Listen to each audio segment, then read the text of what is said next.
This is my new Model 3 Performance, and my name is John with Blackbird Productions. In today's video, I'll be talking about how I actually bought my Model 3 Performance while being unemployed and also in cash. It's a bit of a story, and this might be a multi-part video, so definitely stick around for any future uploads regarding this topic. But today, I just wanted to kick off this story. So if you're not subscribed yet, definitely consider subscribing, and also don't forget to leave a like on this video. I want to definitely do more uploads like these, and I have a feeling I'll have a lot more stories to tell, so definitely stick around for that. All right, so just getting into it, I actually have to take a step back and give you guys sort of like a breakdown of sort of what happened in my life up to this point in order to get to the story of how I bought this car in cash. So like I said, this is probably going to be a multi-part story, but for today, I'll just be talking about how I came across the cash in the first place. So back in around 2017, that was around the time when my mom died. She left me with about 10 grand after we paid off the house and everything, just collectively, just all my siblings. So I was left with about 10 grand. And around this time, I was actually in college and I was trying to figure out what I wanted to really do because I was kind of in between. I was in college and I was also working full time as part of a contract job, just working business development in a cybersecurity company. And at that time, I was slowly transitioning away from college because if you guys don't know, I actually dropped out of college. I didn't finish. And around that time, it wasn't the easiest decision to just drop everything, especially since I was so far along. But thankfully, I was able to secure a job in a field that was applicable just to what I was studying at that time. And that effectively kicked off my career. And at that time, I was making around $60,000, which is crazy to me because this was way back in 2017. And my sister just got her first like professional big girl job, and she's making the same amount that I was making, you know, almost 10 years ago at this point. So it's crazy how inflation works and how wages have actually not been able to keep up with anything going on right now in our economy. But that's like a whole separate video for another topic. Anyway, I was at that job for a little while, and I'll say maybe about 3 years into the job, that was around the time when my mom passed. And that was when I moved over to a different job. And I actually took a quote unquote promotion just because it was more money. Some people might call it job hopping, but if I'm making more money than what I was making at my previous position, I call that a promotion. So that's essentially what happened there.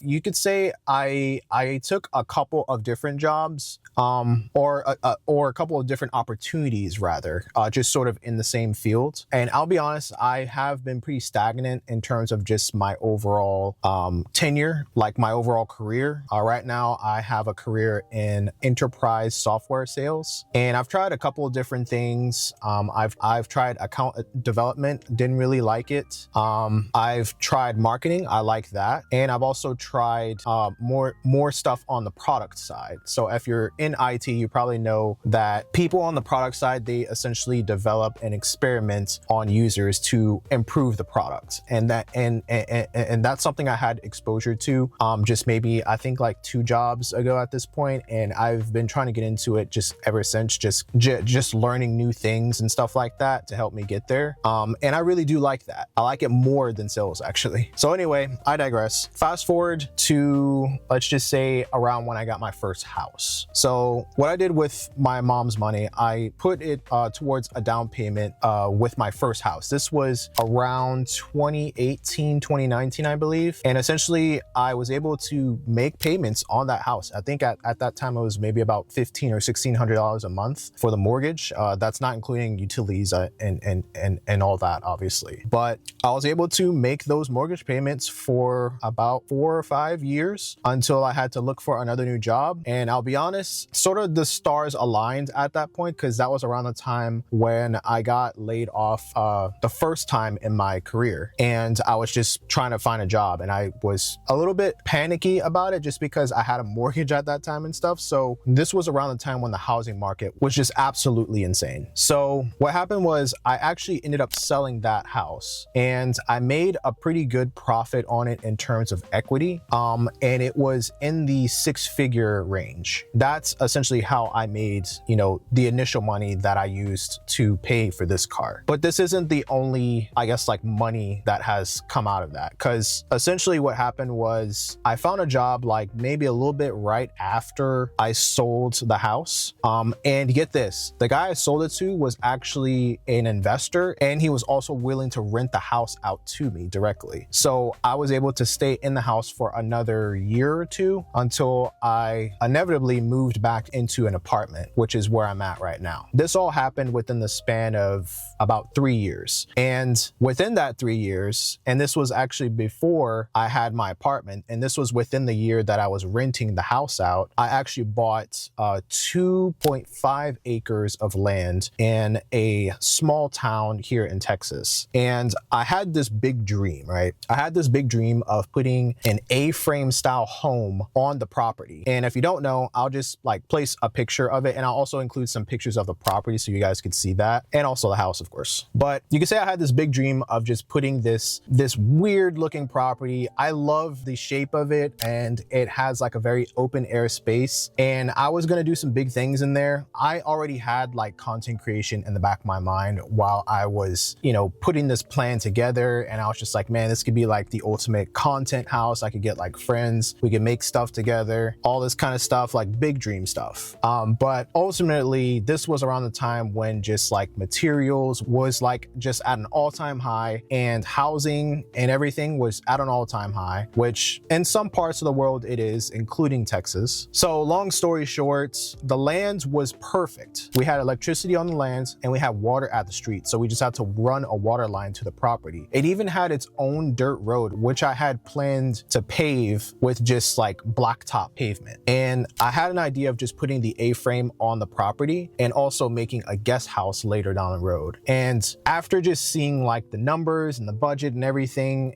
said and done, it was probably going to be a little bit over $1 million, which was way out of my budget. So I had to end up actually selling the land. And when I sold the land, this was like another stars aligning moment. I actually made a profit on the land because it was still within just like the housing bubble, just being insane. It wasn't as much of a profit as it was on the house, just because I was living there for a little while. So it built equity, but this was like within a year. I think I made maybe like $10,000 or something off of that land, which was insane at that time. But fast forward to now, I had my motorcycle, I had a Lexus UX 200 F Sport, and I had a BMW i8 at that time. And I remember like one of the first things I did when I got, you know, the 6-figure paycheck or whatever from the house is I actually paid off a lot of things. So you could say that I wasn't completely degenerate with the money. I actually did pay off like a lot of student loans, a lot of debt I had and stuff like that. And I also paid off all the vehicles that I've had, excluding the BMW i8, which is like another video in and of itself. So you could say like chunks of that have been just taken away over the years. So that essentially leads me to where I am now. And to pay for this new Tesla in cash, and if you talked to me like 5 years ago, I would have never thought I'd be in a Tesla right now. But I really do enjoy this car. Anyway, I essentially paid for this car with a little bit, like a little sliver of my savings. And I essentially sold all the rest of my vehicles to pay for this car, because my idea was I wanted to consolidate. And this was around the time when I got laid off for the second time in my career. And this was around June. Still unemployed, by the way,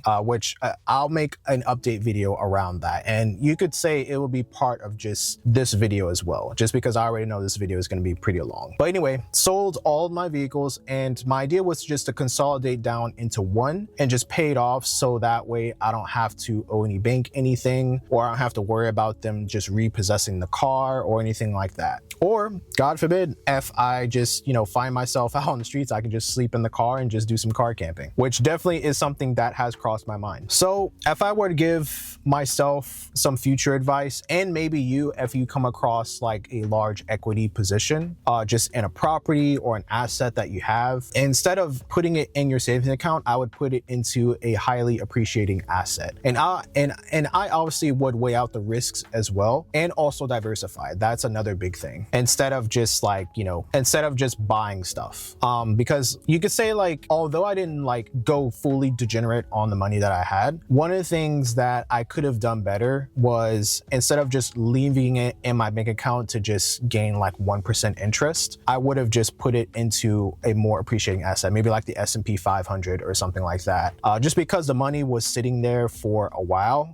And this was sitting while I was having like a job and steady income coming through. So I wasn't definitely stretched for money at that time, but now I am. And it's been almost a year now without a job, because once June comes, which is right around the corner, that would mark 1 year unemployed. And I have never come across this before in my career. Granted, I've only been, working like professionally for about 7 to 8 years. But to me, it just feels so much longer than that. And I'm sure I'll probably look back at this maybe like 10 years from now and just be like, what was I doing? But yeah, that is the story of how I purchased my new Model 3 Performance in cash. If you have a similar story, or you have an interesting story of how you got your Model 3 Performance, it doesn't necessarily have to be in cash, obviously, because I don't think anyone that I know has a position to do that right now. But just let me know in the comments. If you made it this far into the video, let me know in the comments how you came across your Model 3 Performance and what you enjoy about it. This has been John with Blackbird Productions. Thank you so much for watching, especially if you made it this long into the video. I'll see you in the next one.